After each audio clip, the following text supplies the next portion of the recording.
Hello everyone, and welcome back to our hardcore survival series here in Norland. Now before we get started, I just wanted to mention that I am just getting over a cold, so hopefully I don't sound too awful right now, but we'll just go ahead and power through it. And there was actually an update between the first episode and this one, so really quickly I just wanted to go over that. It's not too big of a change, however, we do have now assigning energetic people. And basically, energetic is kind of a state similar to what your lords can get when they get inspired, where they have all of their skills increased. So energetic is kind of similar to this. If they're happy, they can wake up and have a big performance boost. So that is something that you should definitely take into account. We currently don't have a whole lot of happy people, so that's not going to make much of a difference at the moment. However, that is going to be our focus today.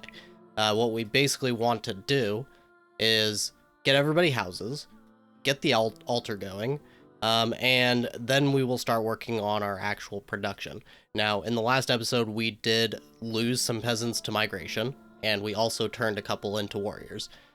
This may not be what you want to do, however, I think that this is for the best because the way we're going to be basically doing this is we want to get all of our constructions finished.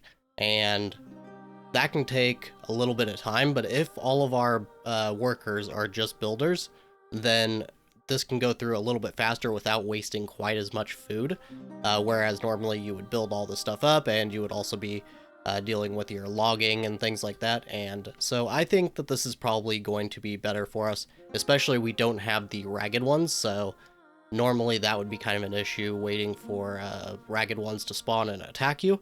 We aren't going to have to be worrying about that. So all we have to do really is worry about any bandits that show up, or if somebody decides to attack us, which I don't think is going to happen right now. These guys are not really that strong. They don't really have any reason to attack us, so I don't think they will. But if they do, we already have a couple of warriors and we can keep producing more. So at the moment, we are just waiting for all these houses to get built, and then we will move on to the altar. Now, while we are still waiting for our houses to get built, we actually did get some extra books in the last episode that we have not actually tied to anybody yet. I think our smartest is Silvlad, I believe. No, actually... Okay, it looks like Miramir is pretty intelligent, and so is Otrada. Right now we just have her on the brewery and moonshine. That is probably fine. The next thing, we're just going to go ahead and put Miramir, I think, on the road construction. I would like to get roads. That will make everybody a lot faster. Roads increase your movement speed. I believe it's by exactly 30%, so we will definitely want to have those roads set up along all of our production sites and things like that. And otherwise, we are still just waiting. So this day is definitely one of the ones that you can speed through a lot faster compared to the first day. And the next day is probably going to be about the same. Now, we do have our brewery finally. We can't really do much with this yet. That's going to be more important later once we finally get these hops going. And by the way, you can now click things on the map to actually see what they are. So these are hops. You can also see the trees and, you know, what actually they have. So there's 13 units of wood per tree. In this region, a new tree appears every 35 hours. This is also part of the newest update, but it is quite nice that you can just click on things and get some little information about them. Okay, now here we are at the trader, and we don't have a whole lot to do here this time. We probably aren't going to be buying much more books for the time being. However, I did want to go ahead and pick up a couple of weapons, I think, for our warriors. I don't think we have any, so we're just going to pick up a couple of maces for them. We could even just pick up daggers, at least that would be something. Maybe we should check if they have daggers already, though. And otherwise, I don't think we need to buy anything. Yeah, the only other important things to think about would be, like, tools or paper for trading. Tools would be good to have for upgrading buildings later on, but for the time being, we're probably fine with where we're at.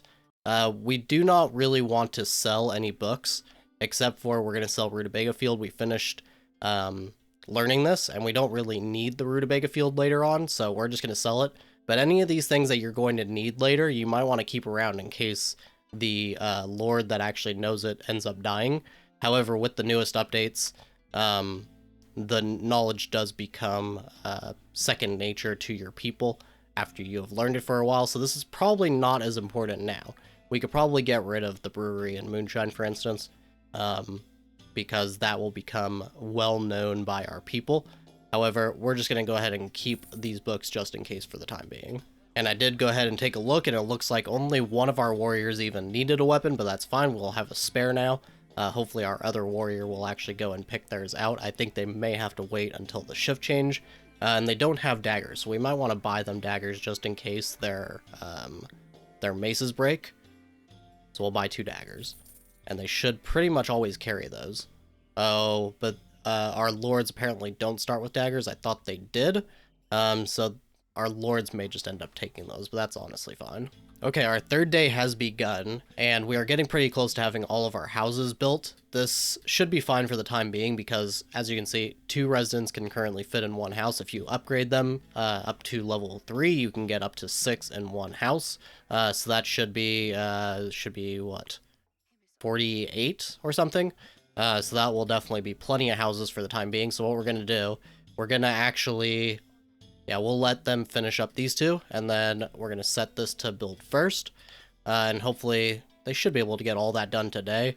And we also want to put Radivlad here on the carrot field, and after they are done with those 2 houses and the altar, we can finally take everybody off the builder's camp and start producing carrots and producing our woodcutter camps. Okay, so there it is. Our altar is done.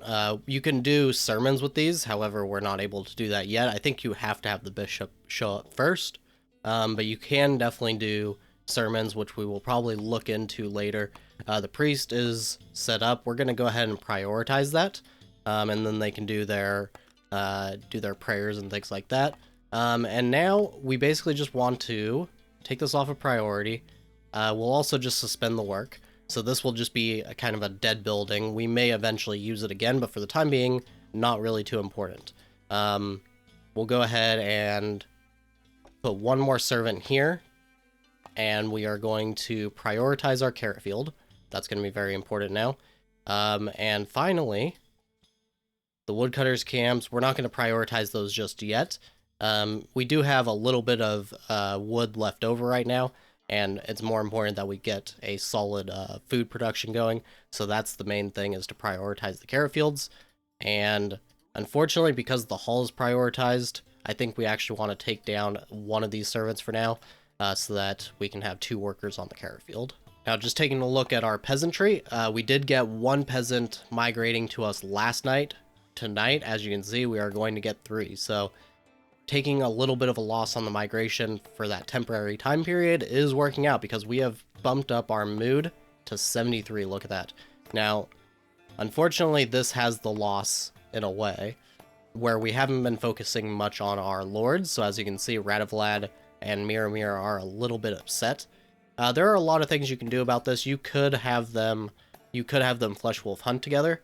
I'm a little worried about actually doing that, just because they could die. They're not the strongest. One has 4 in combat, the other has 5, so not my favorite thing. We could just have them continue to spend time together with, whoever's available, really. And hopefully that will bump up their happiness a little bit. But more importantly, once the builders get around to building them homes, that should make them a lot happier. So that's kind of the thing for the moment. We could also try to give them, like, alcohol or anything like that, but we're going to try to avoid that for the time being. Now, our road construction knowledge did get finished, so we're going to go ahead and start building a little bit of roads. We're going to do a road basically going to our houses, like so, and just kind of circle around. Basically, any path that they would take, try to have a road leading to wherever they would want to go. So these houses are going to need to go up to the carrot field, for instance. Oh, whoops. I am very messing up. There we go. It doesn't need to be perfectly straight, but I do like to at least make the road make sense. So something like that. That looks fine to me. And then we will also do a road leading to the library, and that will get them to the lord houses just fine. I'm not really as worried about the lords getting to their houses quickly. The only reason that you would want that really is for the ones that are doing inspections. Getting them to and from their house can be good. It can get them, to their job just, a couple minutes faster every day. And we'll also do actually a road going across like this, so that they can get over to their building if they prefer that path. I'm not actually sure which way the AI prefers, if they prefer to go to the front or the back. I can't really remember, but either way, that should be plenty of roads for the time being. It does cost a little bit of money, 368, but it is definitely going to improve productivity. Now, we did get ourselves a total of 4 more migrants, which is very good. Now we're up to 9. Our carrot field should have the maximum amount of workers. We are also going to start prioritizing the woodcutters camps, because we are totally out of wood now, which means we can't build anything until we actually go and cut down some trees. Now, I am in the habit of always checking the trader, but like I mentioned in the last episode, you don't have to worry about whether books are going to show up in the trader. They're always there if you're able to actually purchase them. I do like to just take a look and see if there's anything low in price or anything like that that you can sell later, but probably that's not going to be the case because our best trader has a trade skill of 7 anyways. So the only thing that might be good is to, like I said before, maybe buying some paper or something like that, or even think about selling some of these books. We're not going to do that, but I do just like to check it anyways. Okay, now we have the Holy Pilgrims here, and for some reason they're beating up our people. I don't know if it's always been like this. It is a little bit annoying though. Now, you could just expel them, but it will tick off the matriarch a little bit. We're just going to donate them some carrots. We have extra carrots. We should be fine with where we're at. And I do want to see if this will just make them leave. Hopefully they'll stop beating up our people at the least. I know that they, basically the matriarch, they do enjoy pain basically, so that's kind of one of their things.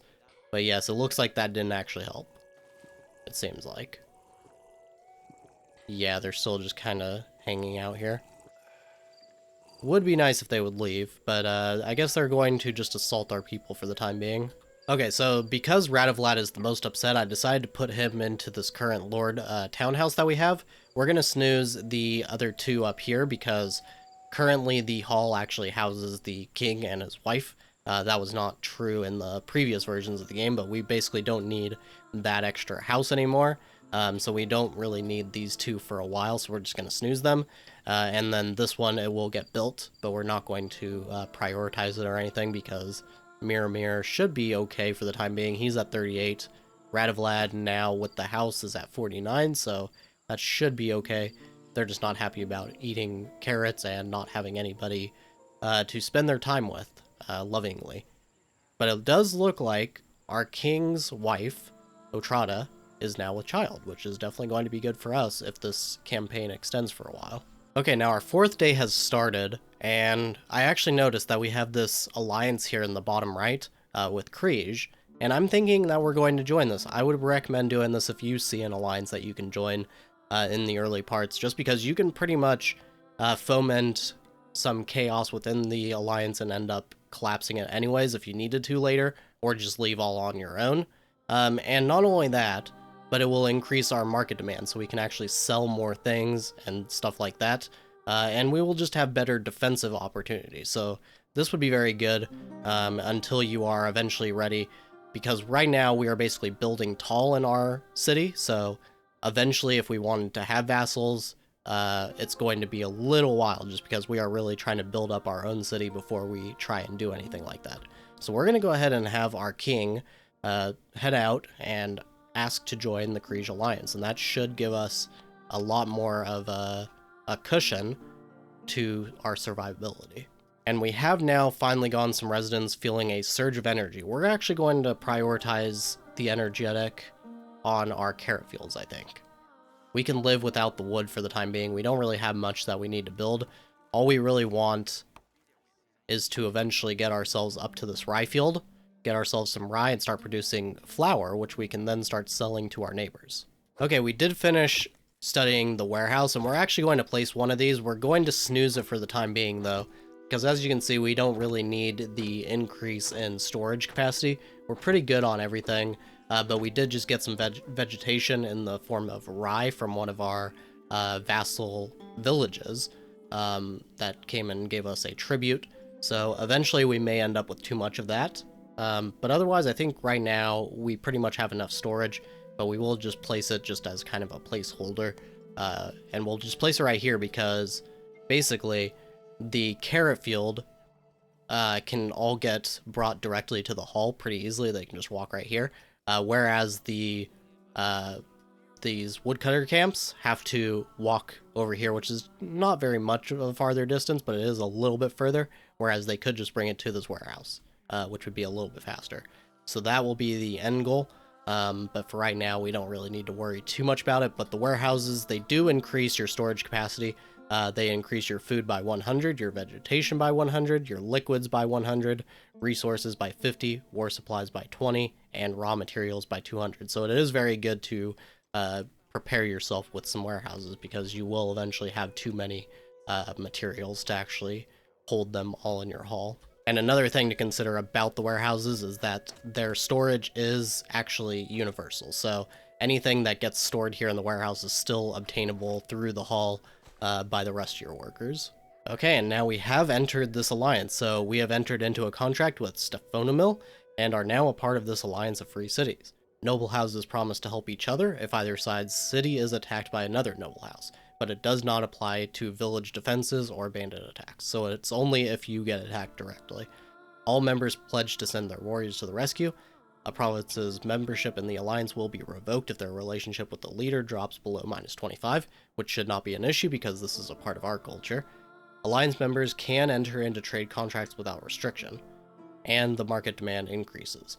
This will be good because you don't actually have to have a very good relation immediately with the other members of your alliance, so you can just start a trade with them without any problems there. Members of the city alliance cannot have vassals, and aggressive actions towards other kingdoms not part of the alliance are restricted. And our relationship with Stefanomil, which is Krige's leader, is increased by 15. And we also got a free 300 gold. So very, very happy about that. And as you can see, we can go over to Vasna now. And we will need the paper, but we don't have any restriction based on our neutrality with them, which will be pretty good. Now we are all the way up to 13 peasants now, and I believe we are getting pretty close to capacity as far as all of our houses go, and we cut down a total of 100 wood today. So that is pretty good. We're going to set all of these now to upgrading to level 2. And we're not going to bother with the build first. We'll just let our builders decide what they want to do. There's only one of them right now anyways. We're going to finally add some servants, though, to the hall. And our carrot fields and our woodcutters camps pretty much are full as well. There is one more worker we could use here at the woodcutter camp. But otherwise, that is doing pretty good as far as work goes. Okay, so our 4th day is pretty much over. We're about to tick over to day 5, although it says day 3 currently, and it'll say day 4, but there is a day 0, so that's why. Now, our goal is basically to get our rye field and mill, which we need 7 more residents for. We should be able to do that next time. And once we do that, we can start to produce some rye and turn that into flour, which is going to be our main export for the time being. Eventually, we may go for something like medical cells, but for the time being, this is going to be the best. Because everybody around us tries to buy flour, and they also sell us rye, so if we do run low on rye, we can just purchase it during trades. But that is going to be it for this time, so we have made some good progress. We have bumped ourselves up by almost 10 peasants. Everybody's happy. Good migration still. Pretty much all of our workplaces are being filled, so next time we will probably, and we may start it now, start another carrot field. We'll actually place it up here, I think, and we're going to want to lead some roads to it as well. Something like that. Not too important exactly, as long as they can make their way to it. I think I may have put it over too far, though. There we go. It's kind of hard to tell. They seem a little transparent there. I don't know. The new roads look a little strange to me, but that should work. So next time, we will be focusing on day 5, probably through day 8 or so. And probably we will get our first bandit camp in that episode as well. So we'll be having to contend with that. And hopefully we can start to produce our flour. It will probably be a little while before we can sell any flour to anybody. We need to have our own flour for our own citizens, and then we can start to sell it. But we're doing fine on money, so that should be no problem. But otherwise, that is going to be it for this episode. So as always, I thank you very much for watching, and I'll see you all next time for day 5.